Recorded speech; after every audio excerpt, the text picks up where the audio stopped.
Hello friends, welcome back to my YouTube channel.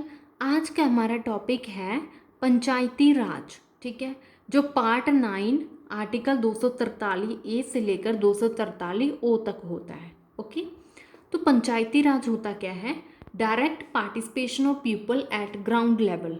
Ground level, बिल्कुल basic level पे लोगों की डायरेक्ट पार्टिसिपेशन होती है वोटिंग में, पॉलिटिक्स में, ठीक है, राजनीति में। ओके, तो ये होती है पंचायती राज।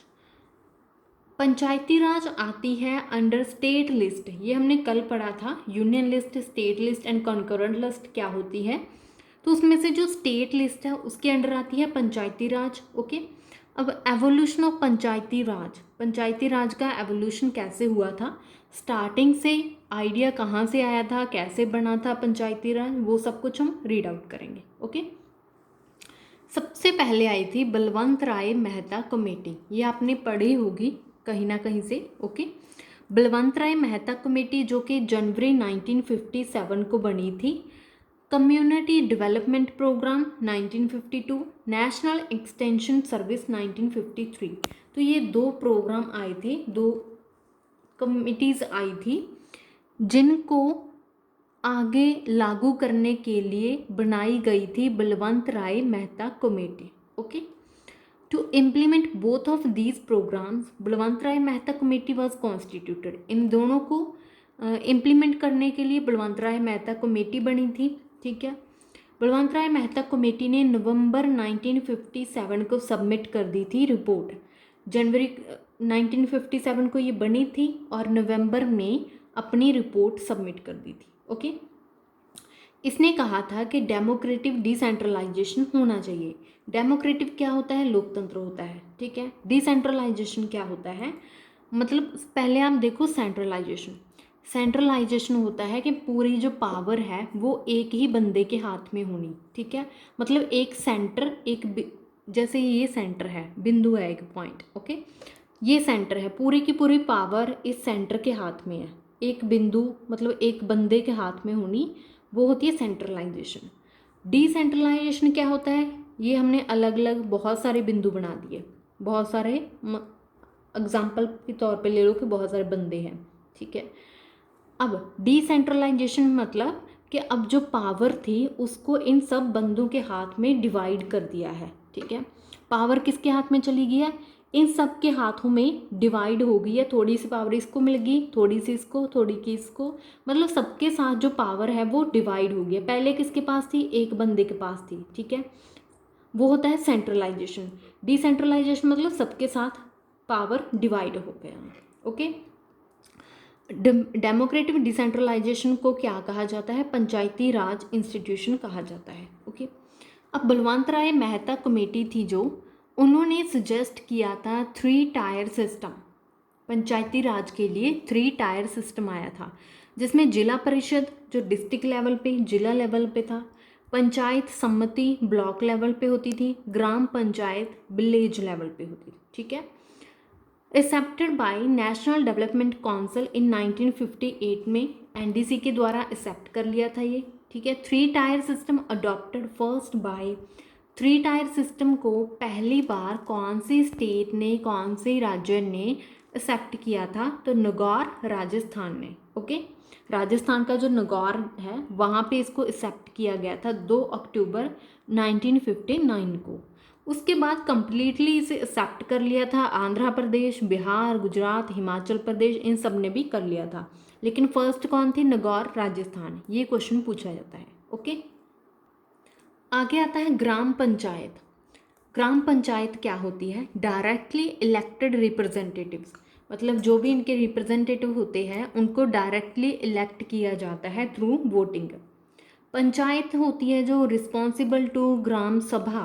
अब ग्राम सभा क्या होती है? पहले तो ये देखो, विलेज में, एक गांव में जितने भी गांव के लोग 18 से प्लस उम्र के हैं, जितने भी गांव के लोग 18 से प्लस की उम्र के हैं, वो सभी ऑटोमेटिकली किस में आ जाते हैं? ग्राम सभा में आ जाते हैं। ठीक है, क्योंकि वो वोट करने के लिए एलिजिबल है, वो वोट कर सकते हैं। ठीक है, 18 से प्लस वाले, तो वो किस में आ जाते हैं? ग्राम सभा में आ जा सकते हैं। अब ग्राम सभा के लोग डायरेक्टली किसको चुनते हैं?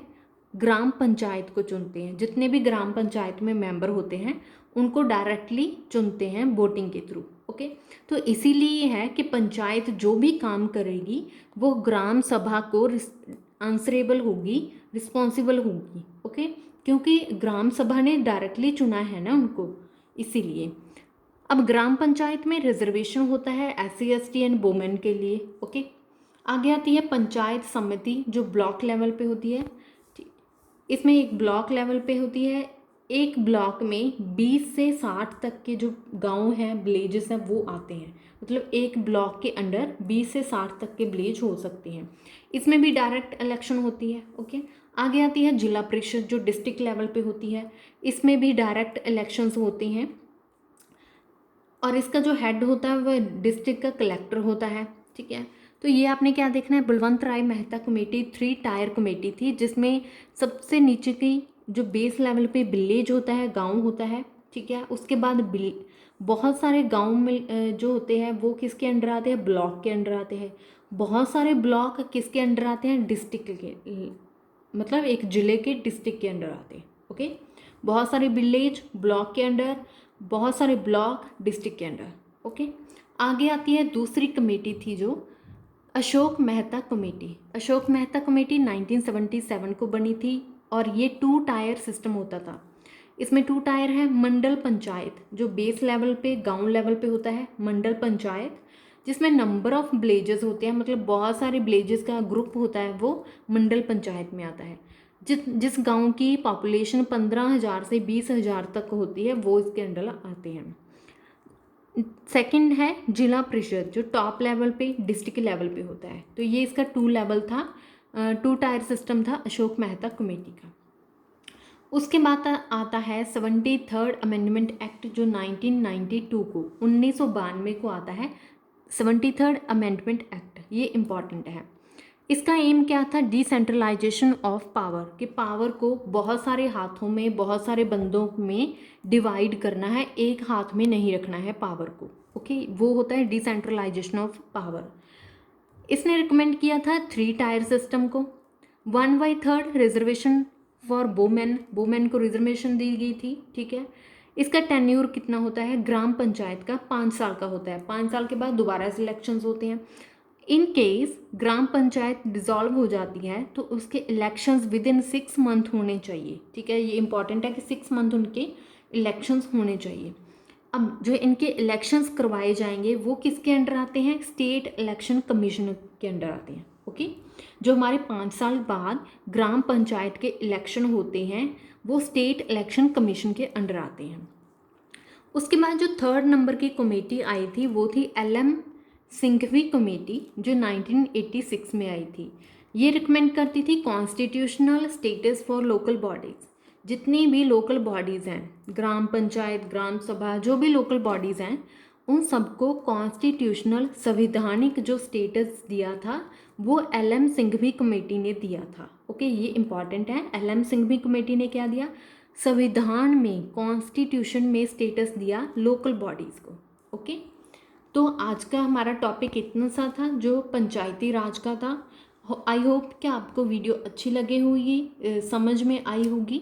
अगर आपको वीडियो अच्छी लगी तो please like, share and subscribe my YouTube channel.